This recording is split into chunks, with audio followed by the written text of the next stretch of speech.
Katia González, esta mañana ya la estábamos buscando, estaba así, como siempre, muy activa.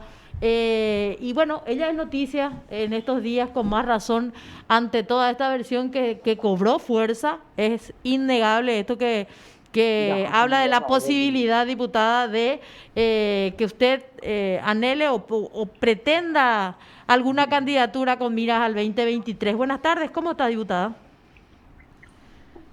Buenas tardes, chicos, ¿cómo están? Perdón, estoy almorzando. Me parece muy bien y oportuno. De todos modos, diputada, la llamábamos por esto, esta posibilidad y esta versión que por sobre todas las cosas va juntando adeptos. Yo me imagino que usted es consciente de que por lo menos aceptación tiene la propuesta.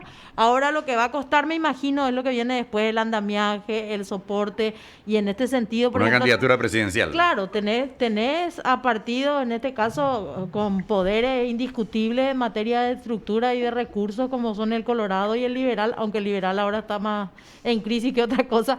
Pero, en fin, ¿verdad? A la hora de llenar las mesas, el sistema electoral paraguayo, muchos dicen, si vos no llenás las mesas con tu apoderado, o con tus representantes, sencillamente perdés las elecciones. Esto puede cambiar pensando incluso en un nuevo sistema electoral con un poquitito más de apertura, la posibilidad de estas listas que de alguna forma nos permiten elegir un poquito más, diputada. Bueno, en primer lugar yo quiero aclarar que el titular no se compadece con la realidad, ¿verdad? La posibilidad de una candidatura presidencial a mí no me quita el sueño ni el tiempo. Yo quiero decirle a la gente que yo no estoy trabajando en ningún proyecto presidencial. Antes que nada hay que tener un programa, una metodología de trabajo, un consenso y por lo menos 5.000 ciudadanos que quieran jugarse por el país sintonizando la onda de la decencia. De lo contrario, cualquier proyecto que uno quiera emprender y que pretenda transformar el estado en el cual vivimos es imposible.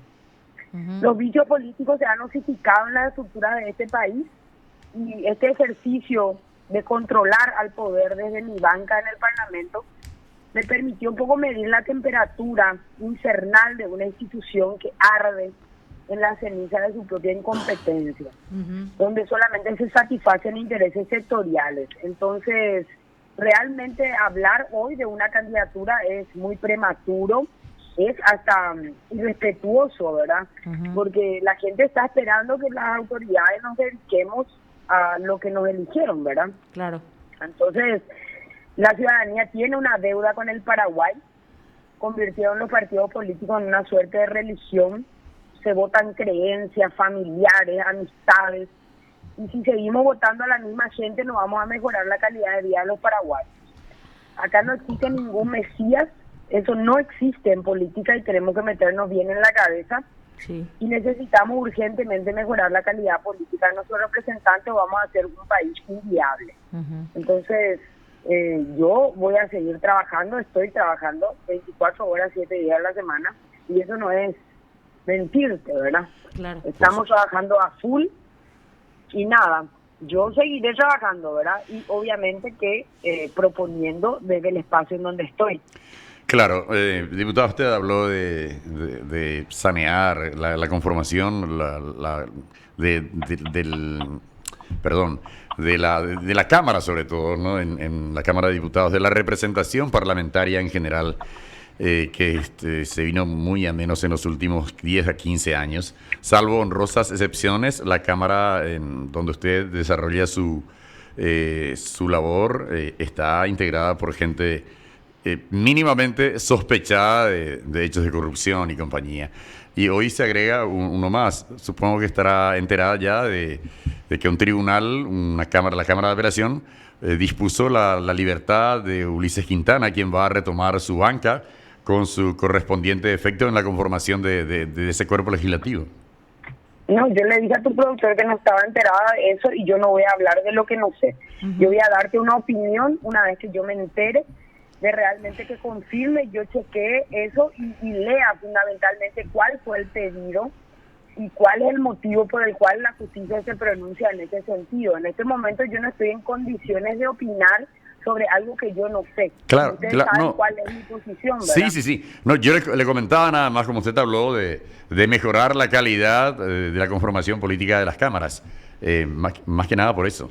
Pero sí, es No, una... eso es otra cosa, la calidad, no solamente de la Cámara de Diputados, de la Cámara de Senadores, de los cuerpos colegiados, jurados, juzgamiento de magistrados, Consejo de la Magistratura, Poder Judicial, Poder Ejecutivo y su gabinete, ¿verdad? Acá hay que mejorar en general muchas cosas Claro. que tienen que ver, digamos, con la organización del Estado como tal. Ujú. De hecho, diputada, a usted se la ve muy cómoda y protagónica, ¿verdad? En algunos casos, integrando la Cámara Baja.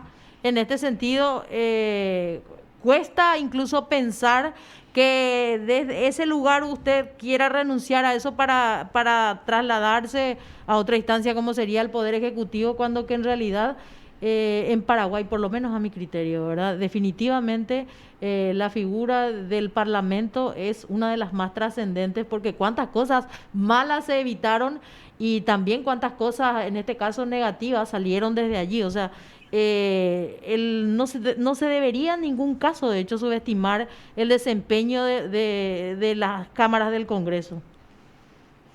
Sí, en realidad, dentro de nuestro diseño constitucional, muy importante el protagonismo del Poder Legislativo.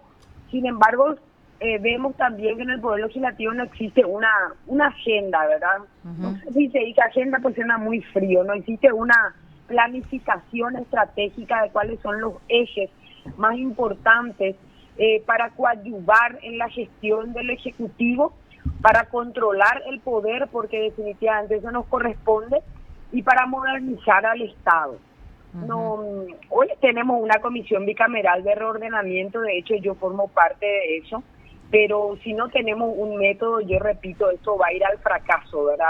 El Ejecutivo presenta, por ejemplo, la ley que pretende modificar la carrera civil del funcionario público, una ley súper necesaria, donde se apunta y se aborda un poco a la meritocracia en el acceso a la función pública.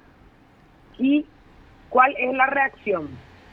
La mayoría de los sindicatos, antes de que se trate, ya salen a rechazar, por ejemplo, la ley. Sí.